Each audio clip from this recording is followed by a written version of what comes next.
आज का ये वीडियो बहुत ज़्यादा इम्पोर्टेंट रहने वाला है आप सभी के लिए, चाहे आप 9th-10th में हो, 11th-12th में हो या फिर आप किसी भी ग्रेजुएट, पोस्ट ग्रेजुएट किसी भी कोर्स में एनरोल हो। ठीक है, आपके मन में एक डाउट हमेशा रहता होगा कि हमें कितना अमाउंट आने वाला है यूपी स्कॉलरशिप के रूप में। अब फिर चाहे आप लोगों का रिन्यूअल हो या फ्रेश हो, तो हर एक स्टूडेंट के लिए मैं यहाँ पे बात करूंगा। ठीक है, आप इस वीडियो में लास्ट तक बने रहना। और जितने भी स्टूडेंट यहाँ पे फर्स्ट टाइम इस चैनल को विजिट कर रहे हैं, उनके सामने ये वीडियो किसी भी तरीके से आया है तो प्लीज वो इस चैनल को सब्सक्राइब कर लें, ताकि हर एक नोटिस का अपडेट आपको टाइमली मिलता रहे। ठीक है, तो आज के इस वीडियो में हम देखिए हर एक कैटेगरी के अकॉर्डिंग बात करेंगे कि किस कैटेगरी को कितना अमाउंट आता है और ये अमाउंट किस प्रोसेस से आपके बैंक अकाउंट तक पहुंचता है। तो आपके मन में एक सिंगल डाउट भी नहीं बचेगा यूपी स्कॉलरशिप के अमाउंट को लेकर। ठीक है, तो इस वीडियो को स्टार्ट करते हैं। जो भी डेटा मैं आपके सामने शेयर कर रहा हूँ, हर एक डेटा ऑफिशियल वेबसाइट पे दिया हुआ है, कोई भी डेटा मैं अपनी तरफ से यहाँ पे नहीं बता रहा हूँ। तो सबसे पहले हम बात कर लेते हैं। देखिए, ये तो आप लोगों को ऑलरेडी पता है कि जो इनकम होना चाहिए, पेरेंटल इनकम यानी कि मम्मी पापा का जो इनकम होना चाहिए, वो हर एक कैटेगरी के अकॉर्डिंग थोड़ा डिफरेंट होता है। यदि आप SC ST के स्टूडेंट हैं, तो आप लोगों के लिए जो इनकम फिक्स की हुई है वार्षिक, ठीक है, वार्षिक इनकम आपकी 2.5 लाख होनी चाहिए, यानी कि 2.5 लाख रुपए से कम आपकी इनकम होनी चाहिए। अगर जो 2.5 लाख से ज्यादा इनकम है तो फिर आप यूपी स्कॉलरशिप के लिए एलिजिबल नहीं है। ठीक है, अब अमाउंट आपको कितना मिलेगा उसके लिए हम बात करेंगे। उससे पहले जान लेते हैं ओबीसी और जनरल वाले स्टूडेंट्स के लिए जो पेरेंट्स की इनकम होनी चाहिए वो 2 लाख रुपए होनी चाहिए इनकम सर्टिफिकेट में। यदि आपकी इनकम इसके अंडर में आ रही है तभी आप इसके लिए एलिजिबल हो, अदरवाइज नहीं हो। और ये शायद आप लोगों को पहले से पता होगा। अभी हम जान लेते हैं कि कितना अमाउंट आप लोगों को आने वाला है। मैं बात कर लेता हूँ अभी 9th-10th वाले बच्चों के लिए।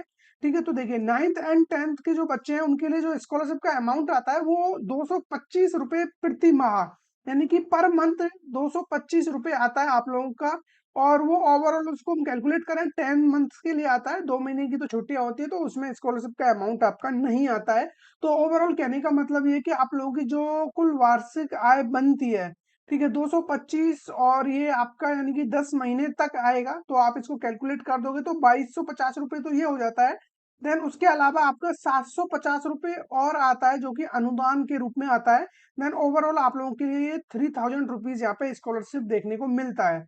जितने भी 9th-10th के बच्चे हैं उनको 3000 रुपए स्कॉलरशिप आ रहा होता है। फिर चाहे आपका जो फीस है वो कितना भी हो, वो मैटर नहीं करता है। आपकी फीस यानी कि साल भर की अगर 2000 भी होगी तब भी 3000 रुपए आएगा। और आपकी फीस इससे ज्यादा होगी क्योंकि उस गवर्नमेंट के अकॉर्डिंग माना हुआ है कि एक बच्चे को प्रति माह 225 रुपए उसको यानी कि छात्रवृत्ति के रूप में दिया जाए। और 750 रुपए आपको अनुदान के रूप में अलग से दिया जा रहा है, जो कि वार्षिक होगा, इसमें प्रति मंथ नहीं होगा ये। ठीक है, ओवरऑल कहने का मतलब है कि 3000 रुपए आप लोगों को देखने को मिल जाएंगे। ये किस बच्चे के लिए? SC ST वालों के लिए। उधर हम बात करें जनरल ओबीसी वाले बच्चों के लिए, ये जो अमाउंट है वो 2250 रुपए आपको देखने को मिलेगा। ठीक है, क्योंकि जो आपका प्रति माह के रूप में जो अमाउंट आएगा, जो प्रति माह यानी कि हर महीने जो आपको अमाउंट मिलेगा वो 150 होगा। और 750 जो अनुदान के रूप में आपको भी दिया जाएगा जो भी जनरल ओबीसी में है।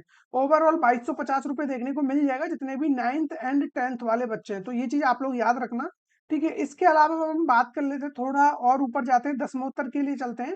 ठीक है, अब दसमोत्तर में कितना आता है उसके लिए भी हम एक बार देख लेते हैं। जो पेरेंट्स की इनकम है वो तो मैंने आपको बता दिया है। जितने भी अनुसूचित जाति है, अनुसूचित जनजाति है, ठीक है, SC एंड ST दोनों, SC एंड ST दोनों के लिए आप लोगों की जो 2.5 लाख होना चाहिए, चाहे आप 9th-10th में हो या आप यानी कि 10th के बाद 11th-12th में हो, किसी भी कोर्स में आप हो, जो इनकम है वो सेम ही होता है, इसमें कोई चेंजेस नहीं है। बाकी सामान्य वर्ग हो या फिर ओबीसी हो या फिर आप माइनॉरिटी हो, तीनों कंडीशन में आप लोगों की जो इनकम है वो 2 लाख रुपए होनी चाहिए। ठीक है, ये तो आप लोगों को ऑलरेडी पता है। और अब जो अमाउंट आता है उसके लिए हम बात कर लेते हैं। ठीक है, वो सबसे ज्यादा जरूरी है कि कितना अमाउंट आप लोगों को यहाँ पे मिलने वाला है, और उसी के लिए आई थिंक मैक्सिमम बच्चे ये वीडियो देखने आए हैं। तो कितना अमाउंट आप लोगों को यहाँ पे मिलता है उसके लिए देखिए हर एक कोर्स के अकॉर्डिंग ये बताया हुआ है। जितने भी बच्चे MPhil, PhD, बीटेक, ठीक है, बीटेक वाले हैं, CA वाले हैं, ICW, ठीक है, उसके अलावा CS, ICFA, LLB, LLM हो गया, DL, ठीक है, DLIT हो गया या DSC हो गया, इन बच्चों के लिए जो, अब देखिए यहाँ पे दो कैटेगरी है। पहली बात तो कैटेगरी के अकॉर्डिंग बांटा हुआ है, या आप यानी कि जनरल और उसके अलावा माइनॉरिटी, ओबीसी, ठीक है।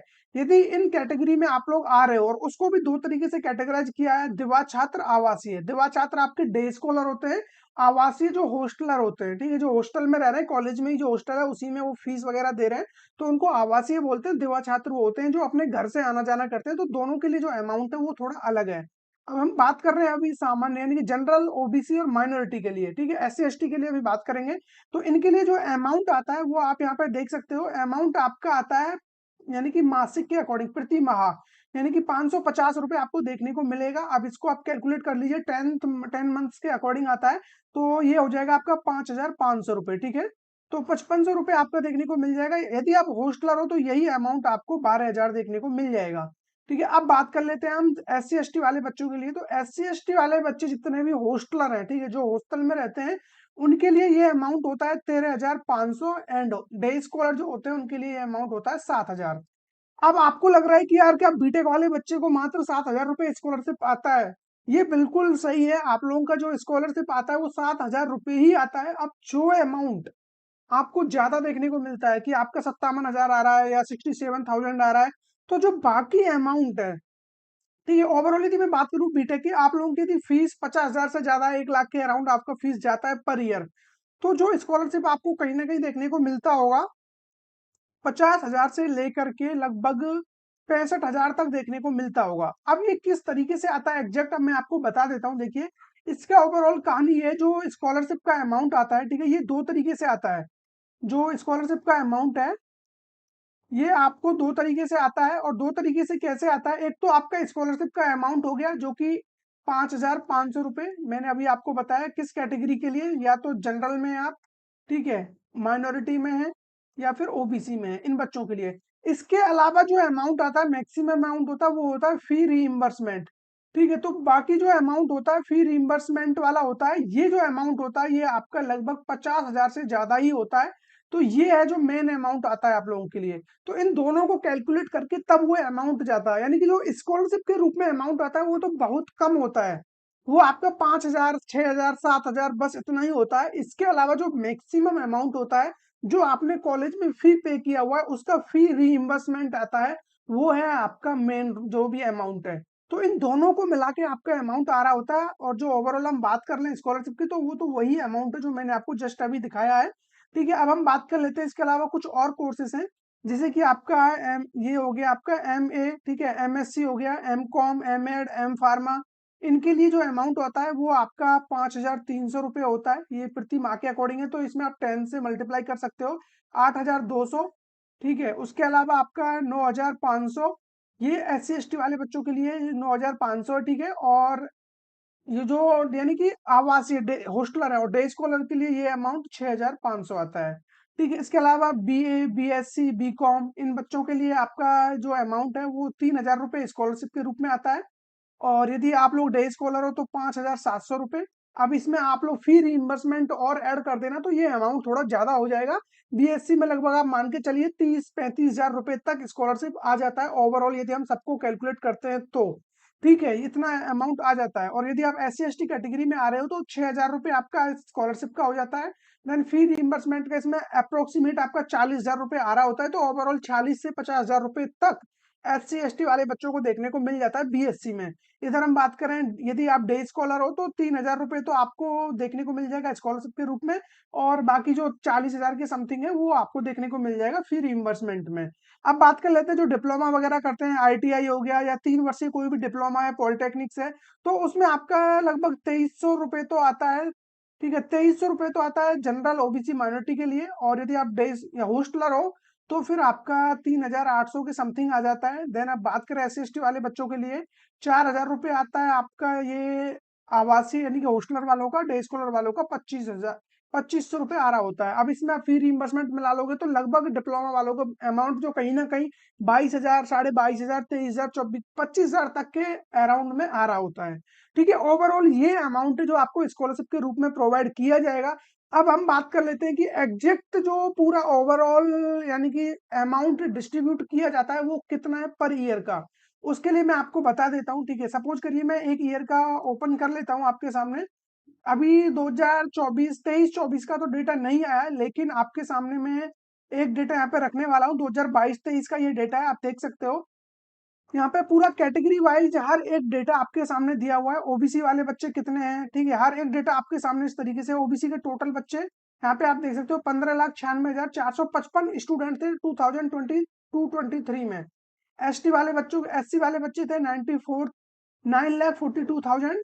एसटी वाले बच्चे 6,000, ठीक है। माइनॉरिटी में 2,40,000। जनरल में 7,03,597, ठीक है। टोटल यदि कैलकुलेट करें तो ये 34.89 लाख स्टूडेंट, ठीक है। तो 35 लाख के समथिंग टोटल स्टूडेंट थे, जिनमें से स्कॉलरशिप का जो अमाउंट डिस्ट्रीब्यूट किया गया था वो 1106 करोड़ रुपए डिस्ट्रीब्यूट हुआ था स्कॉलरशिप अमाउंट। इधर हम बात करें फी रिइंबर्समेंट वाला जो अमाउंट था वो 2381 करोड़। ओवरऑल जो अमाउंट डिस्ट्रीब्यूट किया गया था वो 3487 करोड़ रुपीस यहाँ पे डिस्ट्रीब्यूट किया गया था 2022-23 में। अभी 2023-24 ये वाला डेटा आया नहीं है। जैसे ये डेटा आएगा मैं आपके सामने रख दूंगा, क्योंकि अभी तक बच्चों का स्कॉलरशिप आ रहा है, इस वजह से ये डेटा रिलीज नहीं हो पाया है। अगर आप चाहो तो इसमें, यदि आप चाहो तो इसमें अपना जो भी डेटा है उसको आप डिस्ट्रिक्ट वाइज भी कैलकुलेट कर सकते हो। आप किसी भी डिस्ट्रिक्ट को क्लिक करके यहाँ पे देख सकते हो, इसी तरीके से कि जिसमें भी आप क्लिक करोगे उसका डेटा आपके सामने आ जाएगा। सपोज करो मैं यहाँ पे मथुरा पे क्लिक करता हूँ। जैसे ही मैं मथुरा पे क्लिक करूंगा देन मथुरा का पूरा डेटा आपके सामने यहाँ पे आ जाएगा। इसका जो अमाउंट हम यदि टोटल देखते हैं तो ये आपका 51 करोड़, ठीक है, 51 करोड़ रुपीस मथुरा डिस्ट्रिक्ट के लिए डिस्ट्रीब्यूट किया गया है। तो इस तरीके से आप पूरे डेटा देख सकते हो। इस ईयर का जैसे डेटा आता है मैं आपके सामने आ रहा हूँ, और आप मुझे कमेंट करके बता सकते हो कि आप लोगों का प्रीवियस ईयर में कितना स्कॉलरशिप आया था। और जिन बच्चों ने फर्स्ट टाइम अप्लाई किया है तो वो अभी थोड़ा वेट करिए, जैसे ही आप लोगों का स्कॉलरशिप डिस्ट्रीब्यूट होना स्टार्ट होगा मैं आपके सामने आ रहा हूँ। और अगेन मैं फिर से बोलना चाहूंगा, जिन बच्चों ने अभी तक चैनल को सब्सक्राइब नहीं किया है वो इस चैनल को सब्सक्राइब कर लें, ताकि हर एक वीडियोस के नोटिफिकेशन और अपडेट आपको मिलते रहे। इसके अलावा टेलीग्राम चैनल का लिंक आपको डिस्क्रिप्शन में मिल जाएगा, वहां पर भी मैं हर एक अपडेट डालता रहता हूं। अगर जो आप जानना चाहते हो कि ये पूरा रिपोर्ट आपको कहाँ से देखना है तो इसका लिंक भी मैं टेलीग्राम चैनल पे डाल दूंगा, ठीक है। इसके अलावा कोई भी डाउट है कमेंट में आप मुझे बता सकते हो। तो फिर मिलेंगे ऐसे किसी इंटरेस्टिंग टॉपिक के साथ, तब तक बने रहिए हमारे साथ।